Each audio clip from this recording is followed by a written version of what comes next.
Simurg. Simurg coming from Iranian mythology.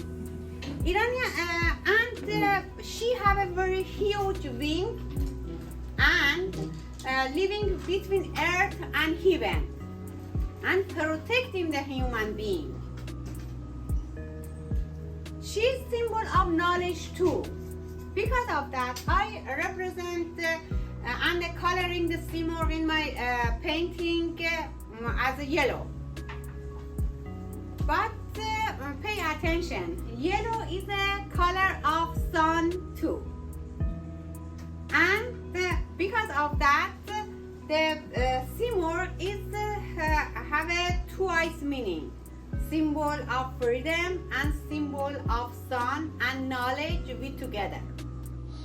Thank you so much for watching this video. Please don't forget to subscribe this channel.